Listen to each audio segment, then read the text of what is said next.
Dobrodošli na kanal potresnih priča iz stvarnog života. Ovde delimo istinite životne priče sa Balkana koje će vas dirnuti do duše, uplašiti i naterati da razmislite o tajnama koje se kriju iza svakodnevice.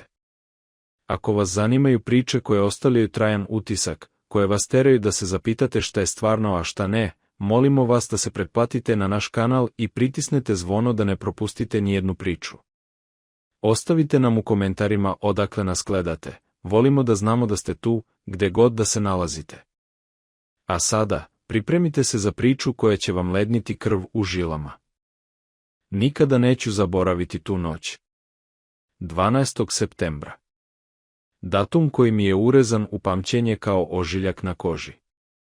Datum kada sam video nešto što ne bi trebalo da postoji. Zovem se Dušan. Imao sam 27 godina i radio kao noćni čuvar u malom mestu blizu Niša. Nikada nisam bio čovek koji veruje u nadprirodno. Smejao sam se pričama svojih baka i deka o vilama, duhovima i mrtvacima koji ustaju iz grobova.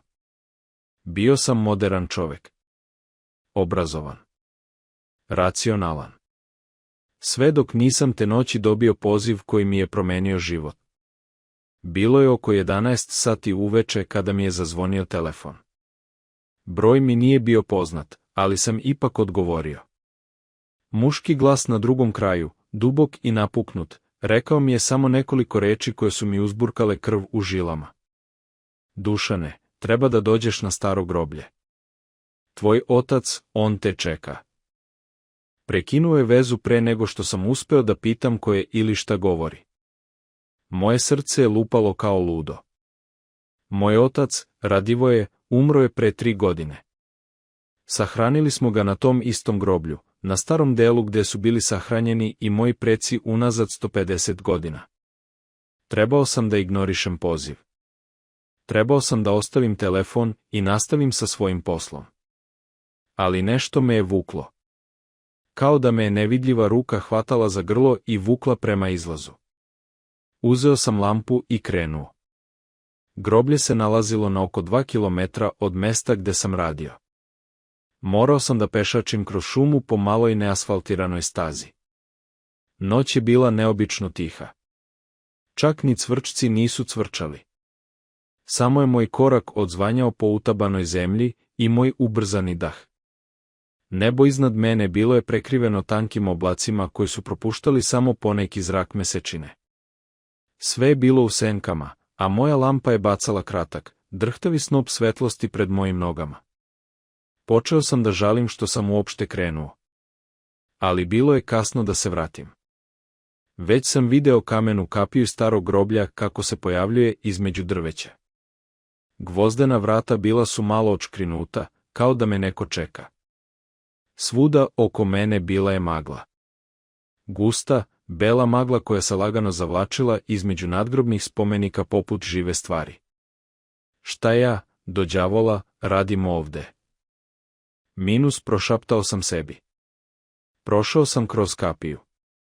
Staro groblje bilo je mesto koje nisam posećivao često. Čak i danju je bilo jezivo. Nadgrobne ploče su bile toliko stare da su imena na mnogima jedva čitljiva. Neki spomenici su bili već polomljeni, neki prevrnuti. Zemlja je bila neravna, puna rupa i korenja koje je probijalo površinu. A noću je to mesto bilo iz košmara. Krenuo sam prema očevom grobu. Znao sam gde se nalazi, u 4. redu, pored velikog mermernog spomenika sa anđelom čija su krila pola slomljena. Moji koraci su postajali sve sporiji. Moja lampa je treptala. Baterije su počele da slabe. Samo da vidim očev grob i odmah se vraćam, rekao sam sebi. Ali kada sam stigao do mesta gde bi trebao da bude grob, zaustavio sam se. Grob je bio iskopan. Zemlja je bila svuda oko rupe. Kovčeg je bio otvoren. Prazan. Srce mi je stalo. Moje noge su mi odbile službu. Nisam mogao da dišem. Ovo nije bilo moguće. Ko bi, zašto bi neko? I onda sam ga čuo. Glas iza mene. Dušane. Okrenuo sam se tako brzo da sam umalo izgubio ravnotežu. Moja lampa je osvetlila lice koje mi je bilo poznato, ali koje nije trebalo da bude tu. Moj otac. Radivoje je stajao ispred mene u istom odelu u kojem smo ga sahranili. Njegovo lice je bilo bledo poput voska. Oči. Njegove oči nisu bile one koje sam pamtio. Bile su prazne. Tamne. Kao da su bile duplje. Tata, prošaptao sam, iako mi je svaki razum govorio da pobegnem. On nije odgovorio. Samo me je gledao. A onda je podigao ruku i pokazao prema unutrašnjosti groblja, tamo gde je magla bila najgušća. Idemo, rekao je. Njegov glas je zvučao kao da dolazi iz dubine bunara, dalek i nestvaran. Idemo gde? Šta se dešava? Moja reč je bila prekinuta dahom koji mi je zastao u grudima. On nije čekao moj odgovor. Okrenuo se i počeo da hoda prema dubini groblja. Njegovi pokreti su bili spori, gotovo kao ljudi kad hodaju u snu. Ja sam stajao zamrznut na mestu, moja lampa još uvek uprta prema njemu. A onda sam primetio nešto što mi je stisnulo grlo. Iza mog oca, kroz maglu, počele su da se pojavljuju još siluete. Ljudi, 10, 15, možda više. Svi su hodali na isti način. Svi su bili obučeni u grobna odela. Svi su imali ta ista prazna lica. I svi su išli prema jednom mestu. Instinkt mi je govorio da pobegnem. Ali nešto drugo, nešto dublje, nešto prvobitno, nateralo me da ih sledim. Trebao sam da vidim. Trebao sam da znam šta se dešava. Krenuo sam za grupom. Držao sam se na određenoj udaljenosti, skrivajući se iza spomenika. Moja lampa je bila skoro potpuno ugašena, ali mesečina je probila kroz oblake i dala dovoljno svetlosti da vidim kuda idemo. Siluete su stajale ispred stare kapele.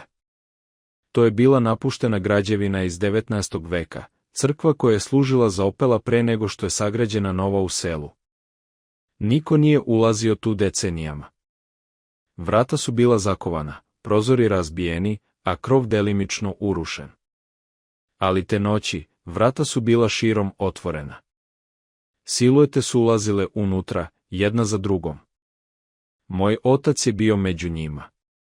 Čekao sam dok ne uđu svi i onda, protiv svakog razuma, priđoh bliže. Morao sam da znam. Pogledao sam kroz jedan od razbijenih prozora.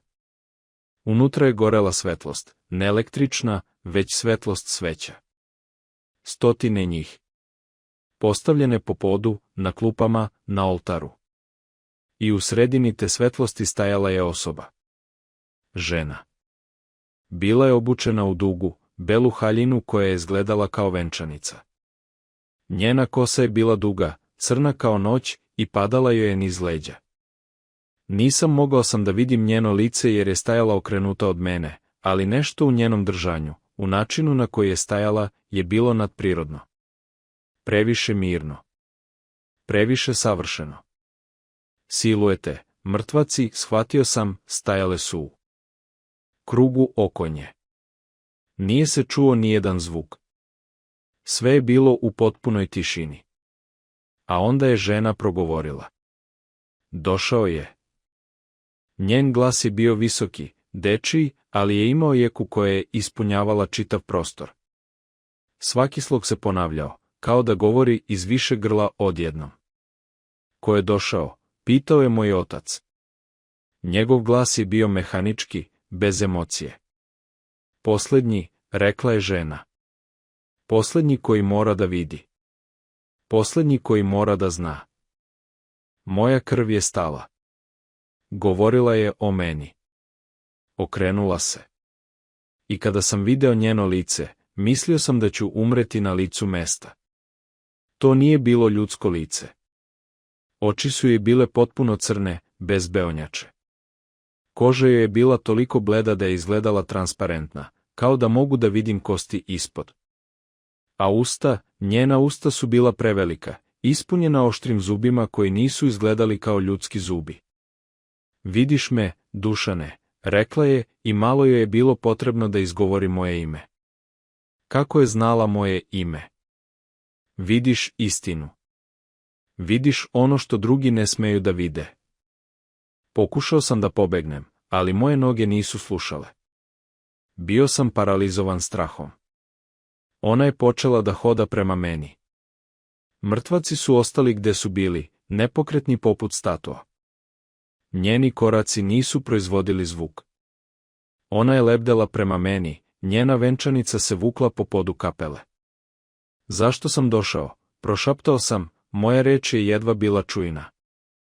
Pozvao te je on, rekla je pokazujući ka mom ocu. Pozvao te jer si ti deo zaveta. Deo krvi koja mora biti ispunjena. Kakav zavet? O čemu pričaš? Njen osmeh se proširio, pokazujući još više tih jezivih zuba. Tvoj pradeda, Milosav. On je davno napravio ugovor. Obećao je svoju krv svoje loze, u zamenu za blagostanje. I to blagostanje je došlo. Ali sada dug mora da bude ispunjen.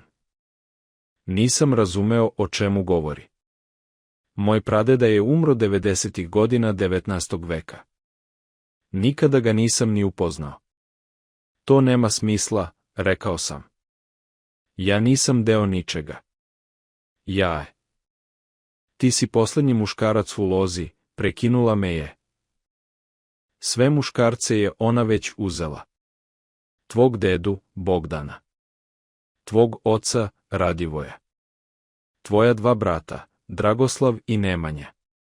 Svi su dali svoje živote. A sada je vreme za tvoj.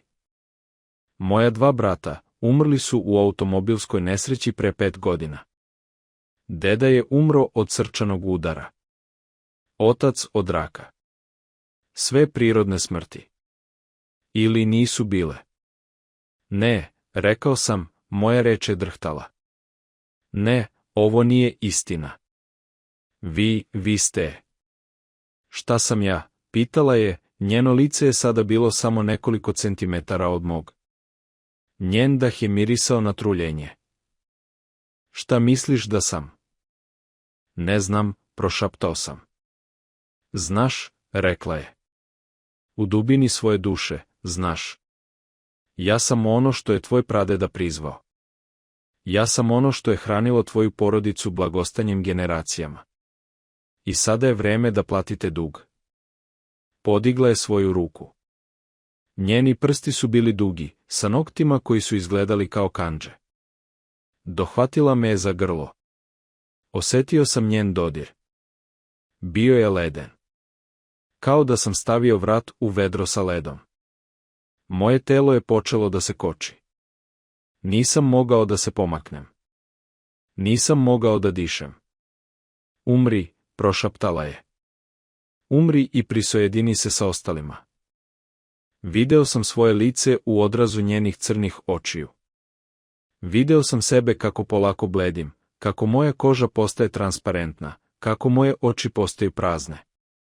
I u tom trenutku, u posljednjem trenutku, setio sam se nečega. Setio sam se reči moje bake, Zorke, ona je umrla kada sam imao 15 godina, ali pre smrti mi je dala jedan krst. Mali, srebrni krst koji je, kako je rekla, nosila njena majka i njena majka pre nje.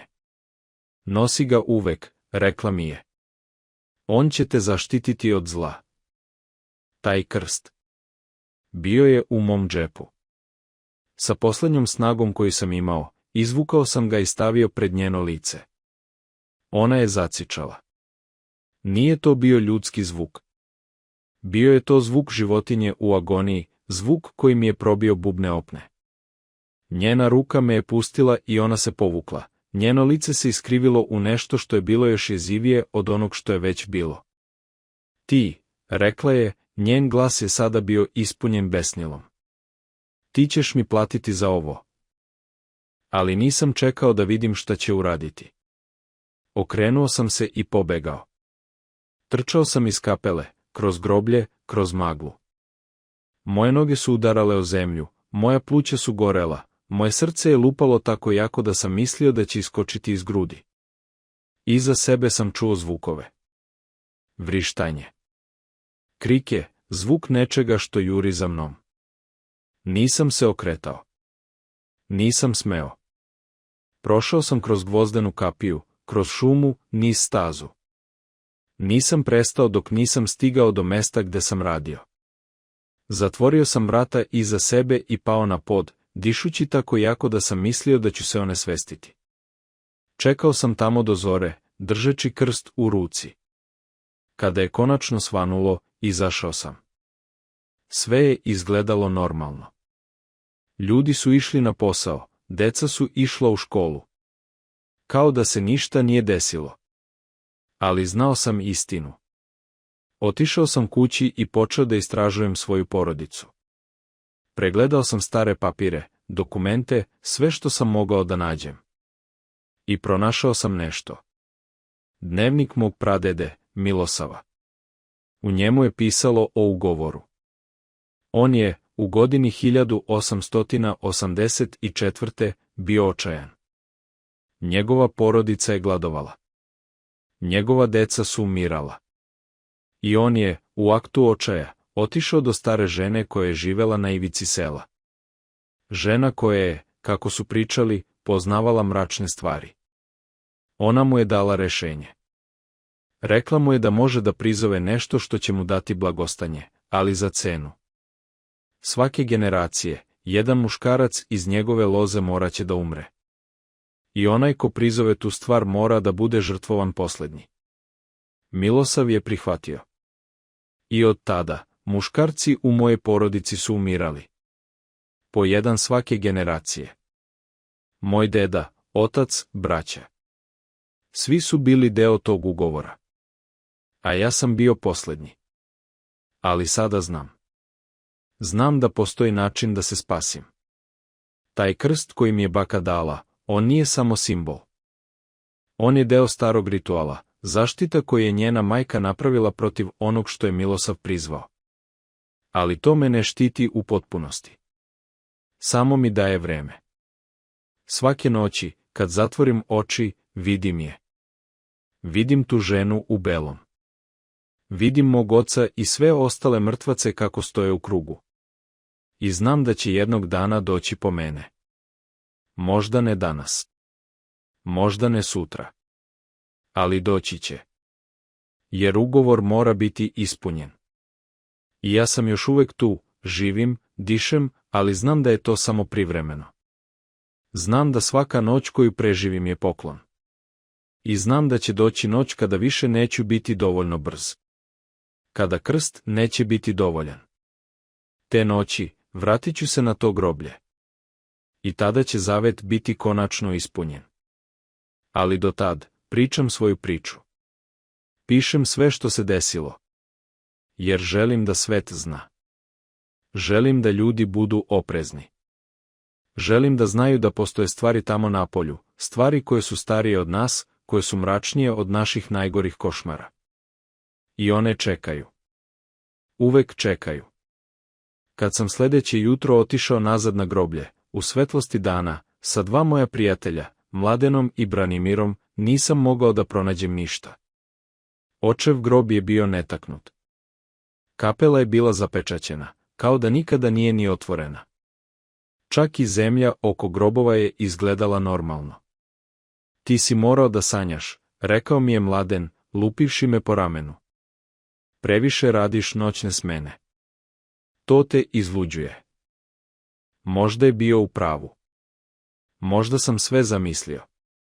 Možda je to bila halucinacija, noćna mora, plod previše umornog uma. Ali onda sam pogledao svoje ruke. Na mom grlu, tamo gde me ona dotakla, bile su 3 tamne ožiljke. Dugi, tanki ožiljci koji su izgledali kao da su napravljeni kandžama. Nisu nestali. Još uvek ih imam. Prešao sam preko njih svojim prstima i svaki dan od te noći me podsjećaju na onu noć. Podsjećaju me da ništa od toga nije bio san. Podsjećaju me da je ona stvarna. I da me još uvek čeka. Meseci su prošli. život se nastavio. Oženio sam se ženom po imenu Slađana. Dobra žena. Lepa duša. Ali nikada joj nisam rekao šta se desilo te noći. Kako mogu? Zvuči ludo čak i meni koji sam to proživeo. Imali smo dete. Sina. Nazvali smo ga Vladimir. Ali svaki put kada ga pogledam, osjećam težinu. Težinu znanja da je on deo iste loze. Da će, kada odraste, možda i on morati da se suoči sa istim stvarima. Pokušao sam da uništim taj zavet. Otišao sam do stare žene u selu, preživele jedine iz one generacije koja je možda znala nešto o starim ritualima. Njeno ime je bilo Dobrila, imala je 93 godine i većinu vremena je provodila sedeći ispred svoje kuće, gledajući u ništavilo. Ali kada sam joj i pričao svoju priču, njene oči su postale oštre. Bistre, Zoraniji, rekla je, koristeći staro ime za ono što sam video. Demon iz zemlje. Oni dolaze kada ih neko prizove, i oni ostaju dok ne uzmu sve što im je obećano. Kako da ih zaustavim? Pitao sam, dok su moje ruke drhtale. Dobrila je odmahnula glavom. Ne možeš, rekla je. Jednom prizvan, zavet ne može biti prekinut. Jedino što možeš da uradiš je da ga odložiš. Tvoja baka je znala za ovo. Ona je napravila taj krst da te zaštiti. Ali zaštita nije večna. Koliko vremena imam? Ona me je dugo gledala pre nego što je odgovorila. Dok nosiš krst, ona ne može da te dotakne. Ali jednog dana izgubit ćeš ga. Ili ćeš ga zaboraviti. Ili ćeš jednostavno prestati da veruješ u njega. Tog dana ona će doći. A moj sin? On je deo loze, rekla je Dobrila tiho. Kada ti odeš, on će biti sledeći. Osetio sam kako mi se želudac steže. Ne mogu to dozvoliti. Moj sin neće platiti za grehe mog pradede. Postoji li način da ga zaštitim? Dobrila je ustala, otišla u kuću i vratila se sa malom kesicom. Unutra je bilo nekoliko biljaka, neke sam prepoznao, neke nisam. Ovo je kon, rekla je, pokazujući na jednu sušenu biljku. I ovo je večita lala. Spali ih zajedno kada se rodi tvoj sin i posuj pepeo oko njegove kolevke. To će ga zaštititi dok je mali. Ali kada odraste, morat će da donese sopstveni izbor. Uzeo sam kesicu, zahvalio joj se i vratio se kući. Uradio sam sve što mi je rekla. Ali znam da to nije dovoljno. Kada je Vladimir napunio 3 godine, počeo je da sanja. Budi se noću, vrišteći. Priča mi o ženi u belo koja mu se pojavljuje u snovima. Priča mi da mu ona kaže da će jednog dana morati da dođe sa njom. Slađana misli da su to samo dečiji košmari. Ali ja znam istinu. Zoranija je već počela da ga zove. Pokušao sam sve. Otišao sam do sveštenika. Molio sam se. Postio, vodio Vladimira u crkvu svake nedelje. Ali ništa ne pomaže. Svake noći on sanja. I svake noći snovi postaju jasniji. Pre 2 nedelje Vladimir me je pitao nešto što mi je smrzlo krv. Tata, ko je deka Radivoje? Stao sam. Vladimir nikada nije upoznao svog dedu. Umro je pre nego što je Vladimir rođen. Nikada mu nisam ni pokazao fotografiju. Zašto pitaš, sine? On mi se pojavio u snu sinoć, rekao je Vladimir, nevino. Rekao mi je da te pozdravim. I rekao mi je da jednog dana treba da dođem na mesto gde on stanuje. Moja ruka se stegla oko krsta koji sam nosio oko vrata. Šta još je rekao? Rekao je da je tamo lepo. Da ima mnogo ljudi. I da me čeka žena u belo. Ona je lepa, tata. Ali ima čudne oči. Te noći nisam spavao. Sedeo sam pored Vladimirove sobe, držeći krst u jednoj ruci i kuhinski nož u drugoj. Ne znam šta sam mislio da ću uraditi sa nožem, ali osjećao sam se sigurnije držeći ga. Oko 3 sata ujutru čuo sam ga. Škripu, dolazila je iz Vladimirove sobe. Ustao sam, tiho otvorio vrata i pogledao unutra. Vladimir je spavao. Ali prozor je bio otvoren. Nisam ga ja otvorio. Nije ga Slađana otvorila. I na prozoru, na staklu, bio je otisak ruke. Ženska ruka. Sa dugim, tankim prstima. Priđoh bliže. Otisak nije bio normalan. Izgledao je kao da je napravljen prašinom, ali kada sam ga dodirnuo, osjetio sam da je leden. Kao da je neko sa smrznutim rukama pritisnuo šaku na staklo. Zatvorio sam prozor i zaključao ga. Postavio sam krst na Vladimirov jastuk. I sedeo sam tu do jutra, stražareći nad svojim sinom. Sljedećeg jutra, pričao sam Slađani šta se dešava. Sve, od početka do kraja. Očekivao sam da me ismeje, da kaže da sam poludeo, da mi predloži da odem kod psihijatra. Ali ona nije. Umjesto toga, samo me je gledala, njene oči su se ispunile suzama. Znala sam, prošaptala je. Znala sam da nešto nije u redu. Tvoja majka, Jasmina, pričala mi je pre nego što je umrla. Rekla mi je da čuvam Vladimira. Nisam razumela tada, ali sada razumem. Moja majka je umrla 2 godine posle rođenja mog sina. Rak pluća, rekli su lekari. Ali sada znam da je to bila samo još jedna žrtva Zorani. Ona nije bila deo muške loze, ali bila je dovoljno blizu da osjeti njen uticaj. Šta ćemo? Pitala je Slađana, njen glas je drhtao. Moramo da je zaustavimo, rekao sam. Ne znam kako, ali moramo. Narednih nedelja istraživao sam. Čitao sam stare knjige o demonologiji, o balkanskim legendama, o starim ritualima.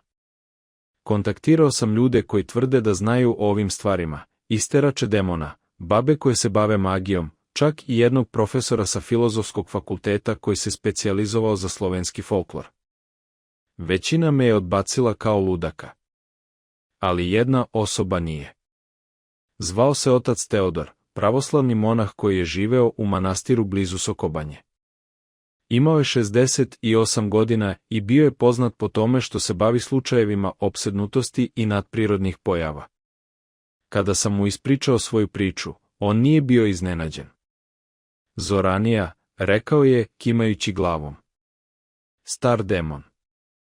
Mnogo stariji od hrišćanstva. Postoje zapisi o njoj još iz vremena kada su Sloveni bili pagani. Ona uzima dugove krvi i nikada ne zaboravlja. Kako da je zaustavim? Otac Teodor je dugo razmišljao pre nego što je odgovorio. Postoji samo jedan način. Moraš da ideš na mesto gde je prizvana. Moraš da se suočiš sa njom.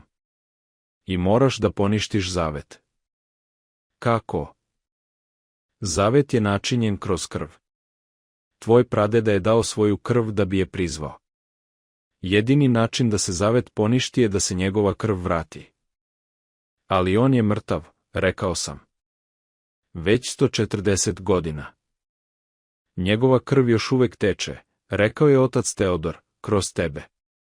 Kroz tvog sina. Morate doneti svoju krv na mesto prizivanja i obaviti ritual prečišćenja. Šta ako ne uspe? On me je pogledao sa onim izrazom koji mi je rekao sve što treba da znam. Onda će ona uzeti sve što je obećano.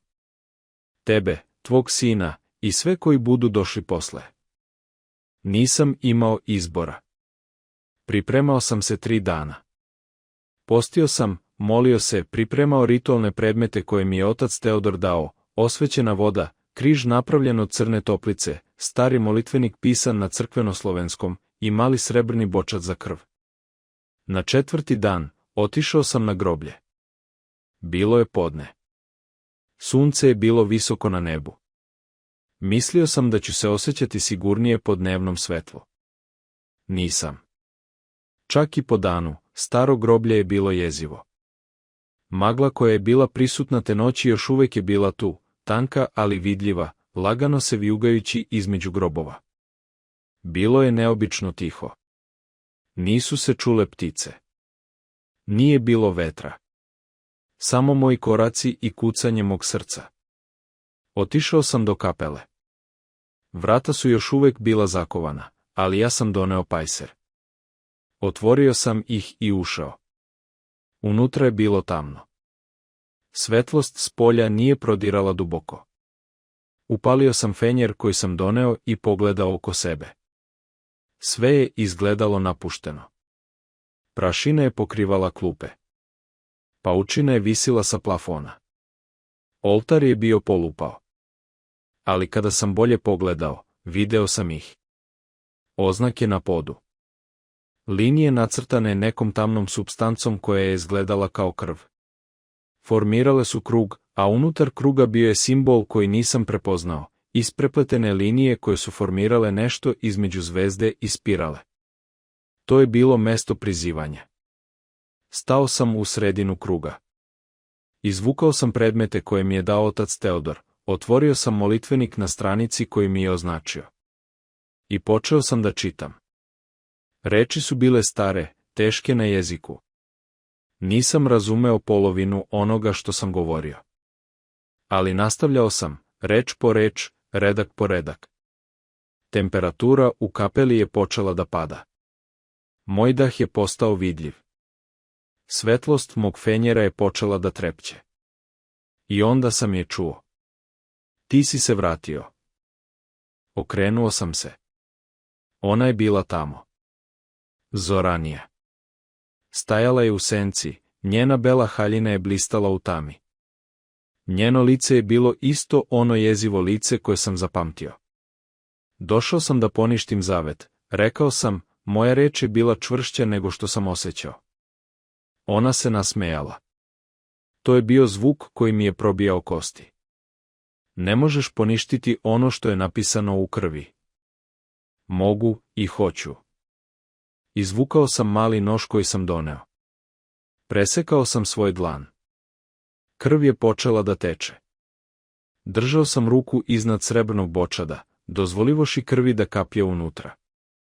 Zoranija je zacičala. Šta radiš? Vraćam ono što je uzeto, rekao sam.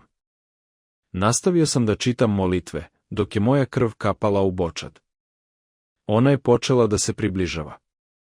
Njeni koraci su sada proizvodili zvuk, škripu poput lomljenja kostiju. Ako nastaviš, oni će nastradati. Tvoja žena. Tvoj sin. Svi koji te vole. Uzeću ih sve. Ne možeš, rekao sam. Zavet je sa mojom lozom. Ne sa njima. Mogu učiniti šta god želim, rekla je, njen glas je sada bio pun besa. Ja sam ono što je starije od tvojih bogova. Ja sam ono što je bilo ovde pre tebe i bit će posle tebe. Ali nastavljao sam. Kada je bočad bio pun, zatvorio sam ga. Izlio sam osvećenu vodu oko kruga na podu. Uzeo sam crni križ i postavio ga u sredinu simbola. I završio sam molitvu. U tom trenutku, kapela je bila ispunjena svetlošću. Ne svetlošću sunca, već belom, čistom svetlošću koja je dolazila iz samog križa. Zoranija je vrištala, prekrivajući oči. Njeno telo se počelo rastvarati, kao da je napravljeno od dima. Ne, vrištala je. Ne možeš. Zavet je večan. Bio je, rekao sam. Ali sada je završen. Svetlost je postala toliko jaka da sam morao da zatvorim oči. Čuo sam njeno vrištanje, čuo sam zvukove drugih glasova, glasove svih onih koji su bili deo zaveta. Mog oca. Moje braće. Mog dede. A onda, odjednom, sve je bilo tiho. Otvorio sam oči. Kapela je bila prazna. Zoranija je nestala. Krug na podu je bio izbrisan. Čak i onaj jezivi simbol je nestao. Sve što je ostalo bio je crni križ, stojeći u sredini gde je bio postavljen. Uzeo sam ga i izašao iz kapele. S polja, sve je bilo drugačije. Magla je nestala. Čuo sam ptice kako pevaju. Osetio sam toplinu sunca na svojoj koži. Bilo je gotovo. Vratio sam se kući. Slađana me je sačekala na vratima, njene oči pune brige. Jeste li, nije mogla da završi rečenicu. Gotovo je, rekao sam. Zavet je poništen. Ona je zaplakala. Zagrlili smo se i stajali tu, držeći se jedno drugog dok se sunce spuštalo iza horizonta. Te noći, Vladimir je spavao bez košmara. Prvi put posle meseci, nije se probudio vrišteći. Nije sanjao ženu u belo. Nije video mrtvace. Spavao je mirno. I svake noći posle te, takođe. Prošle su godine. Vladimir je sada 18-godišnjak. Ide na fakultet. Planira da studira inženjerstvo. Ima devojku, verenicu po imenu Vesna. Normalan život. Ali ja još uvek nosim krst oko vrata. Još uvek imam ožiljke na grlu. Još uvek sanjam o toj noći. Ponekad, kada prolazim pored starog groblja, osjećam nešto. Hladnoću. Prisustvo, kao da me neko gleda. Ali nikada ne vidim ništa. Nikada ne čujem ništa. Možda je Zoranija stvarno otišla. Možda sam je pobedio. Ili možda samo čeka. Možda čeka još jedan zavet, drugu osobu koja će je prizvati iz tame. Ali znam jedno sa sigurnošću. Ako je ona još uvek tamo negde, sada zna da postoje ljudi koji je mogu zaustaviti. Ljudi koji neće dozvoliti da njihova krv bude uzeta bez borbe. I nadam se, molim se, da će to biti dovoljno. Nedavno, pre nekoliko meseci, Vladimir me je pitao o žiljcima na mom grlu. Nikada ranije nije pitao. Uvek je izgledao kao da ne želi da zna. Tata, rekao je, gledajući me preko stola dok smo pili kafu. Šta se stvarno desilo one noći? Znam da si mi pričao priču kada sam bio mali, ali sada želim da znam istinu. Pogledao sam ga. Moj sin. Visok, snažan, pametan. Čovek sada, ne dete. Zasluživao je da zna istinu. I ispričao sam mu sve. Pričao sam mu o prizivanju. O Milosavu. O zavetu. O Zoraniji. O noći na groblju. O borbi da poništim kletvu. Slušao me je bez prekidanja. Njegovo lice je bilo ozbiljno, koncentrisano. Kada sam završio, dugo je ćutao. Veruješ mi, pitao sam na kraju. Verujem, rekao je. Sećam se tih košmara. Sećam se žene u belo. I sećam se osjećaja, kao da nešto zlo vreba blizu. Kimnuo sam. To više nije ovde, Vladimire. Poništio sam zavet. Ti si slobodan. A šta sa mojom decom? Pitao je. Ako jednog dana budem imao sinove ili kćeri, da li će oni biti sigurni? Biće, rekao sam, iako duboko unutra nisam bio potpuno siguran. Zavet je završen. Loza je prekinuta. Ali noćas, dok pišem ove reči, razmišljam o tome. Šta ako nisam zaista poništio zavet? Šta ako sam samo odložio neizbežno? Šta ako je Zoranija još uvek tamo, čekajući u tami, čekajući sledeću generaciju? Ne znam. Sve što znam je da sam učinio sve što sam mogao. Borio sam se protiv nečega što je bilo starije i moćnije od mene. I preživeo sam. Ali deo mene, onaj mali deo koji još uvek osjeća njen leden dodir na grlu, koji još uvek sanja njeno jezivo lice, taj deo zna da borba možda nije gotova. Možda nikada neće biti gotova. Jer zlo poput Zoraniji ne umire lako. Ono samo čeka. U senkama. U tami. Na mestima kao što je staro groblje, gde je granica između sveta živih i mrtvih tanka. I jednog dana, možda za 100 godina, možda za 1000, neko će opet biti očajan dovoljno da prizove ono što ne bi trebalo da bude prizvano. I tada će ona opet ustati. Ali nadam se, molim Boga, da to neće biti moja porodica. Nadam se da sam svoje deci i unucima dao šansu za normalan život. Život bez senki. Život bez straha. To je sve što mogu da uradim.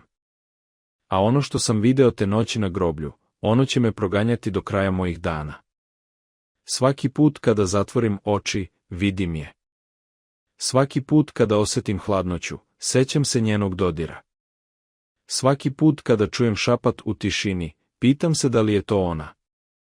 Ali nastavljam da živim. Nastavljam da volim. Nastavljam da se borim. Jer to je ono što nas čini ljudima. Ne naša moć da pobedimo zlo, već naša odluka da nikada ne prestanemo da pokušavamo. I to je moja poruka svima vama koji slušate ovu priču. Ako ikada osetite da vas neko zlovreba, ako ikada osetite da ste deo nečega što ne razumete, ne predajte se. Borite se. Tražite pomoć. Verujte u svetlost čak i kada je tama najgušća. Jer zlo jedino pobeđuje kada mu dozvolimo. I ja neću dozvoliti. Nikada više. Danas sam odveo Vladimira i Vesnu do starog groblja. Pokazao sam im mesto gde je bila kapela. Sada je tamo samo kamenje. Lokalne vlasti su je porušili pre 2 godine, rekavši da je nebezbedna. Ali ja znam pravi razlog zašto je porušena. Znaju. Neko zna šta je tamo bilo. Ovde je sve počelo, rekao sam, pokazujući prema mestu gde je kapela stajala. I ovde se završilo. Vladimir je kimnuo. Vesna je stajala blizu njega, držeći ga za ruku. Ona ne zna priču. Vladimir kaže da će joj reći jednog dana, kada bude spreman. Hvala ti, tata, rekao je Vladimir, stavljajući ruku na moje rame. Hvala što si nas spasao. To je ono što očevi rade, rekao sam. Štite svoju decu. Stajali smo tamo u tišini, gledajući staro groblje.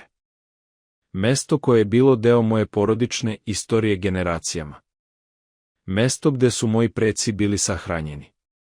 Mesto gde sam skoro izgubio sve. Ali više nije mesto straha. Sada je samo mesto sećanja.